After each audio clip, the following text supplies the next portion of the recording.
Jadi nggak ada bedanya tuh antara saham restoran tadi 500 juta yang valuasi 1 miliar, atau kalian beli perusahaan private yang misal 1 triliun tapi kalian deal di belakang, atau perusahaan TBK yang 1 triliun atau mungkin 100 miliar, 200 miliar. Semua konsepnya sama.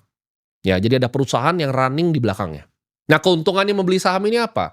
Karena dari kecil, gua itu kan ketika gua lihat Warren Buffett, gua lihat enak banget dia bisa dapat dividen dari Coca-Cola. Jadi itu mimpi gua. Jadi ini gue pakai yang ke-publish aja ya, kalau kalian silahkan kalian Google sendiri Timothy Ronald BBCA, itu kan sempat kebocor kemarin di beberapa berita, salah satu sekuritas gue pegang 11 juta lembar.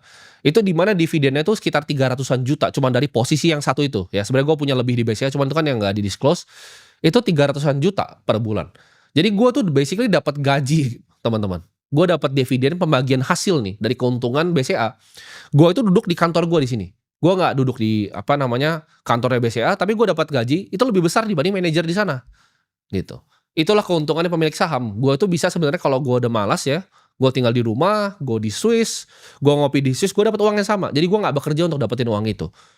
Jadi kayak tadi ya, teman kamu yang bikin restoran, ya 500 juta itu dia pakai jadi koki, dia bikin operasional segala macam. Kamu nyetor modal 500 juta ketika restorannya jalan, misalnya restoran berhasil banget, sebulan tuh bisa jadi dapat uang 100 juta gitu. Ya kamu nikmatin gitu. Dapat uangnya misalnya bagi 2 gitu kan. Net profitnya laba bersih 100 juta, kamu dapat 50, teman kamu dapat 50 ya. Jadi itulah keuntungan sebagai kita seorang pemilik saham. Kita jadi punya bagian dari perusahaannya. Warren Buffett bukan yang bikin Coca-Cola, dia bukan yang bikin Moody's Corp, dia bukan yang bikin bahkan Apple. Tapi dia punya 5% dari Apple. Jadi setiap kali Apple jualin ini ya, direksinya itu pusing-pusing ya kan, mikirin laptopnya apa yang terbaru ya. Dia dapat keuntungannya, dia dapat dividennya, dan dia dapat kenikmatannya.